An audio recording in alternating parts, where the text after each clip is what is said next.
I'm impressed that everyone has the stamina and you're sticking this out. And we'll try to make this a bit more lively. Sort of harking back to like the first words of the day, there are some themes that just keep running through, correct? So one being what Lori just raised about relationships. I hope that we will show you by example that we have developed very strong relationships because of the work that we've been doing together.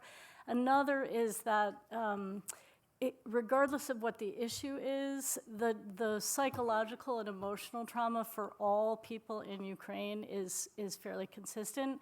I was really heartened, I think probably others with me were too, to hear several of the surgeons refer to that need. So we're going to talk about mostly is a specific integrative model that's been used in the US for a while. Oleg had a vision to bring it to Ukraine even before the big war broke out, and now he and his colleague SOFIA have been successfully applying that model and have become an example for lots of hospitals in Ukraine. So I'm going to start by allowing each of you to do introductions. Let's start with Oleg. Thank you very much, Jackie. Introductions about who you are. Only this? Okay. For that, okay. Yeah. I'm Dr. Oleg Bryzuk. I'm a psychiatrist and psychotherapist and chief mental health department in the Lviv First Medical Union and Unbroken Rehabilitation Center. And Paulina.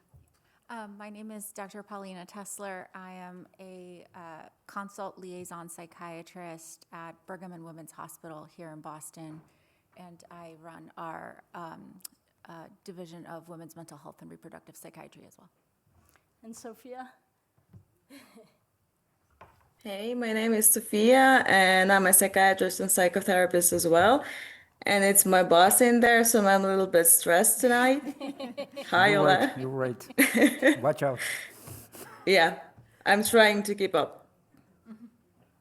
All right, so our first question is for Paulina to just define what consult liaison psychiatry is and how it differs from traditional psychiatry.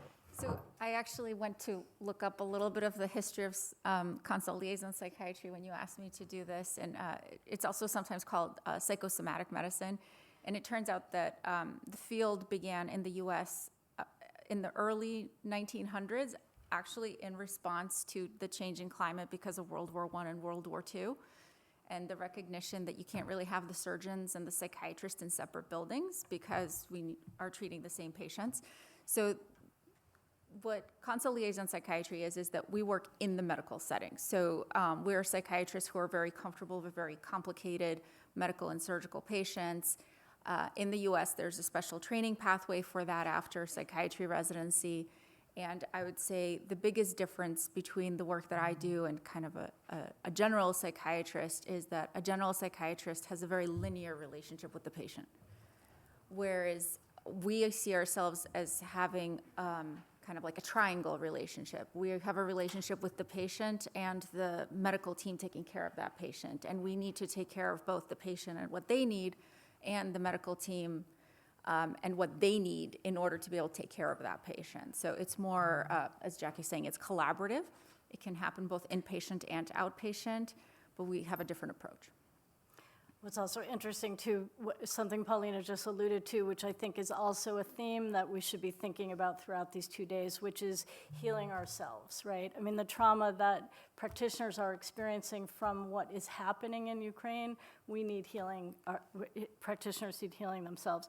So Oleg, you had this vision, even before the big war broke out. So I'm wondering if you could talk about what motivated you to bring the integrated model to Ukraine, what the resistance was like in those days, and what's shifted since February 2022. Thank you, Jackie. I changed my speech today already a few times as a reaction that I am hearing here. And I would like to say thank you, first of all, to all of you today that we are here and we are exchanging the knowledge. And I was especially thank you for those people who are recognizing the role of mental health in today's situation. thank you to the face-to-face program. They worked in our hospital too, and the reconstruction face reconstruction patient, probably the most vulnerable patients regarding mental health, and probably the first in the list of patient with a suicidal ideation and suicidal not finished act. They need a really good support, and also thank you for those guys who are working with the epilepsy, because we're gonna have tons of the traumatic epilepsy, and they also recognized it, and the many surgeons here also talking about this. Why I know about all of this? Because I am a psychiatrist who is working in general hospital, and now in general hospital in the Ukrainian, in the mental health, in the first medical union, the psychiatrist is very often is a part of clinical conferences on very difficult patients. And starting from the general surgeon, they are ending with the neuro surgeons. So it's very important that the mental health finally return in Ukraine to the family of medicine. It's very metaphoric, but it's very realistic. But how it's happened? First of all, this is not a new story. In Europe, they start to do this in 18th century, not in Europe, in Europe, in Great Britain, and after that in Philadelphia. Mm-hmm. But blooming period of developing of psychiatric wards in the general clinics was after the Second World War II. Why? Because there was a need of it. And why it's not happened in Ukraine? And we just opened the first mental health department in the general hospital in 2021, October 7. Why? It's two reasons for this. Actually, one. It's a stigma. Mm-hmm. And now we're repeating this word very often, and many of us don't understand it actually. What does it mean? In Ukrainian language, we have a very nice word for this, kleymo. And kleymo, it's different from stigma. It's a very, very bad word. And act to people, to claimite людей. And this stigma has two parts. The one existential, the phylogenetic, fear of madness. Yeah, we are afraid of madness. All of us, genetically, I think. Phylogenetically. And the second part, much worse, is our colonial past. Our colony, the Soviet Union, they prohibited development of the humanistic science like psychology, psychotherapy, psychiatry. Why? Because it's no need for slaves to be a good psychologist and know how to use it. No need. And the second, they forced by the international community after in the 50s and the beginning of the 60s to close their concentration camp in Siberia. Yeah, because it's not good to have a concentration camp in the victorious country. And they, of course, they could not lose the control. And they use psychiatry.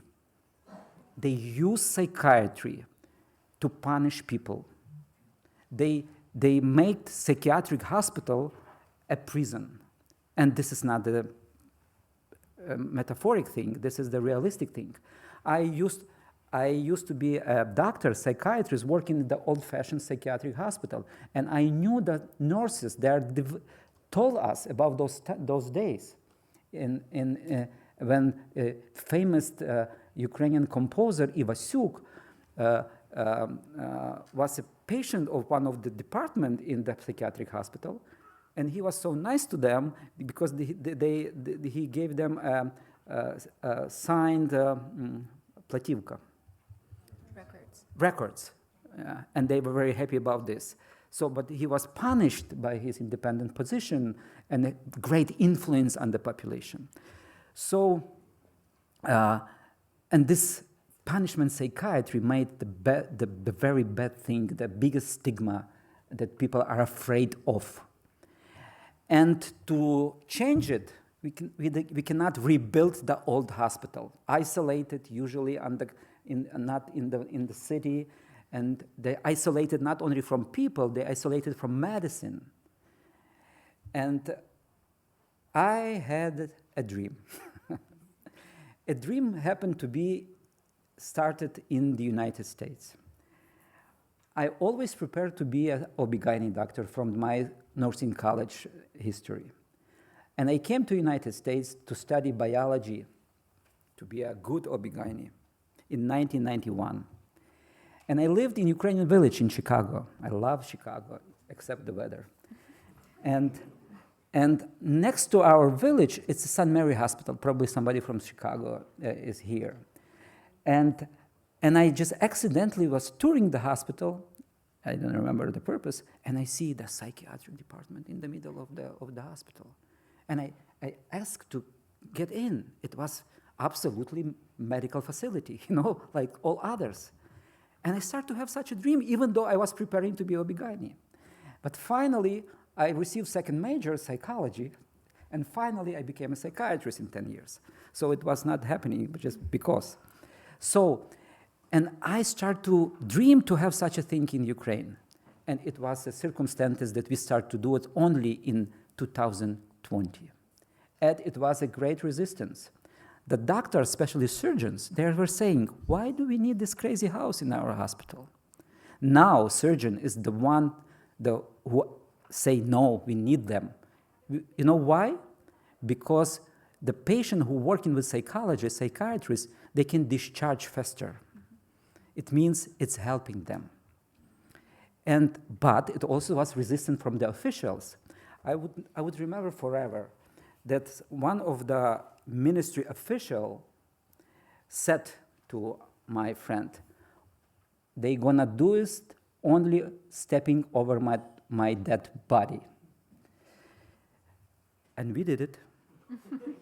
But fortunately, this official is alive and now supporting our activity. And this was our goal, to have a victory because it's needed for the medicine, and for psychiatry, and of course for the patients. So hopefully we'll get to some of how it improves outcomes. And I'll tell you that Sophia, one of the times that I was in Ukraine, did take me to one of the old-fashioned siloed psychiatric hospitals. And it was an experience for me, I will say. But Sophia, I have a two-part question for you. Can you talk a little bit about what you learned when you worked with Dr. Teslier in consult liaison here at the Brigham, and what core skills have you brought back to your practice in Ukraine? Regarding to dreams come true, I also had a dream when I was a child, and it was going to Harvard. And it did happen, thanks to everyone out there. Miss you. So yeah, regarding the dream, regarding the work, it was one of the best experiences in my whole life, not lying. Why? Because it was so warm and welcoming in there for me, and for me to learn more, for me to learn something I've never thought about. It's Polina, it's women mental health. I've never heard about it before. In Ukraine, there's no such thing, well, for now. But I think we are planning on doing something on that. Because it's so important to integrate mental health into general medicine back again.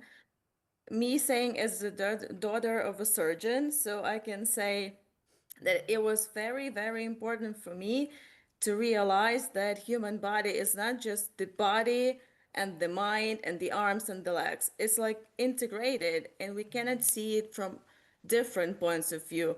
So CL psychiatry was very charming for me. And I thought that you have to be very, very intelligent to do this. And that's true. So you have to be very, very intelligent and very broad-visioned, I would say.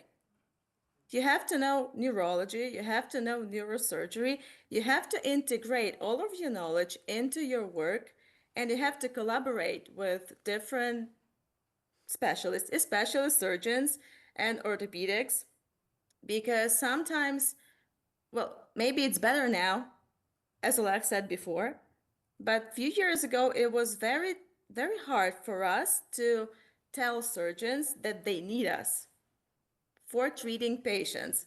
My father is a surgeon, and he was very skeptical about me going into psychiatry 8 years ago. So it was one of the best experiences for me to see that it's working. And as Alex said, he had a dream. In 1991, I wasn't even born yet, but I kind of felt like, yeah, I know. I know. But I kind of felt that this dream is going to be true. So we did it. And thanks to all of you, it's working. And I can see the results. And I think that everybody else, including surgery and orthopedics and every other doctor, can see the results of us doing what we are doing. But the most important thing is, as for me, as I would say, is empathy and hearing and understanding other points of view.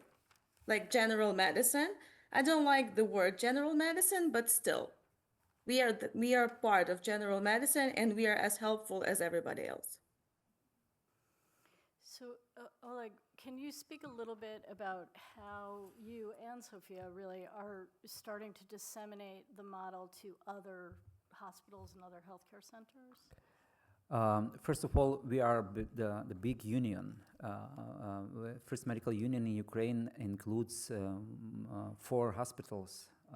And we decided to do this, first of all, by doing. We decided to promote it by doing. So we opened in 2021 the psychiatric ward in San Panteleimon Hospital. Next year we open in the psychiatric ward in the Children's Hospital, and the next year we open psychiatric ward in the St. Luke's Hospital when SOFIA is working. And the next, we start to open the outpatient facilities, the centers of mental health in every hospital. And also, we start to educate people. We start to invite people from other hospitals to show that you have to push your facility, your administrators to do this, because the stigma is still there. And when the psychiatrist coming from other cities, we say, don't come to us yourself. Come to us with your chief doctor, because you cannot open it by yourself. You have to have support from the administration. Ministry is already on our side, because the minister issue an order. They're probably, I'm paraphrasing, that all general hospital must have such a facilities. But now it's stigma not allow them, because they don't want to have a crazy house in their hospitals.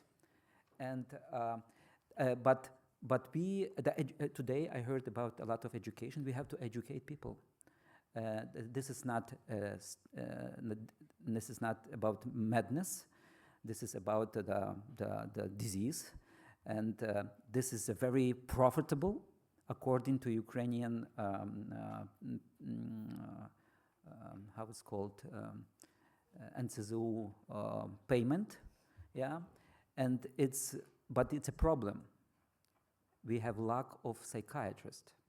We have to educate and give a contemporary education to psychiatrists, because stigma is still there. Even a young doctors, residents, few years ago residents, they have a problem with the empathy and compassion to the patient of psychiatric patients.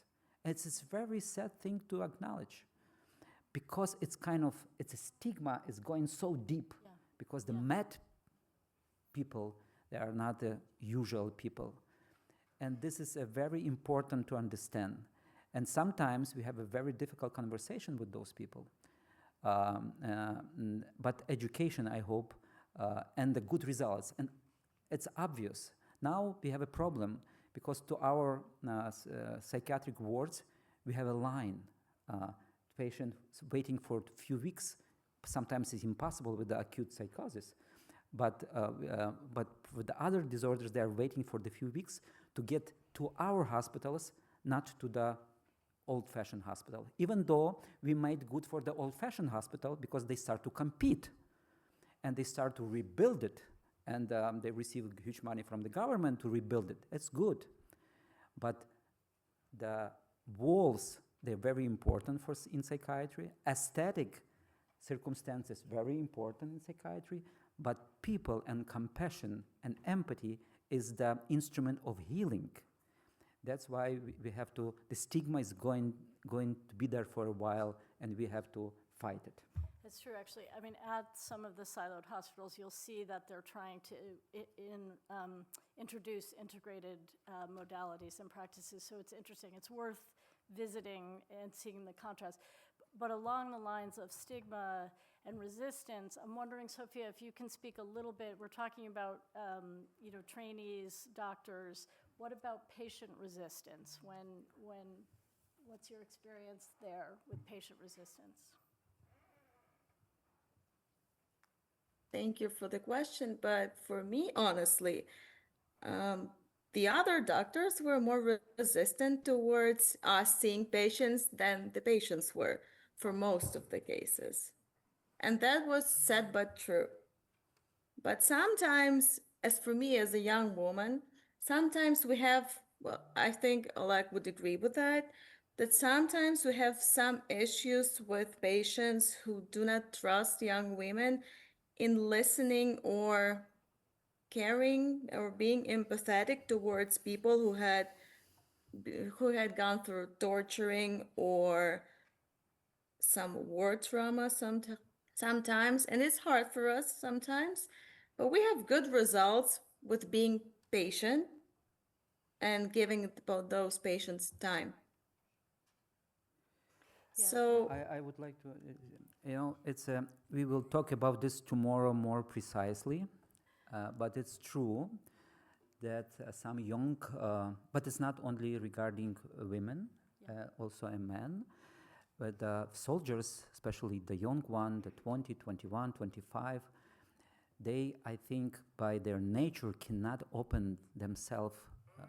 Oops, I'm very sorry. Oh. This is reminding from reality. Yeah. But I don't know why it's happening. I try to turn it off. So I will say this, because I just got the signal that we're done.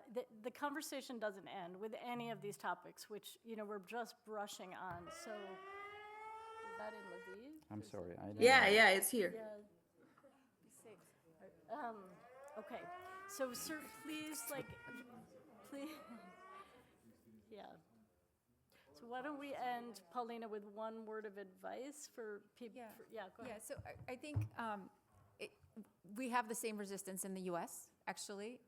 We have, in my department, we're probably one of the largest consult liaison departments in the whole country, and we don't actually have an inpatient psych unit in our hospital at all because Harvey Cushing didn't want there to be one 100 years ago, and so we still don't. But I think the way you break down these barriers, the way you eliminate this stigma is by not keeping it separate. It's actually and when a patient doesn't want to talk to me, I can talk to their surgeon and say, do this. Exactly. Approach it like this. So a lot of our value is, obviously we interact with patients directly, and that's a big deal too, but a lot of our value is helping the other clinician, because most of our consults are not like, which med should I use? They can look that up. Most of the consults are, why is this happening? Why is this person behaving like this? Why are they refusing? And where we can help is there. And it does take time to build trust and prove that we can help.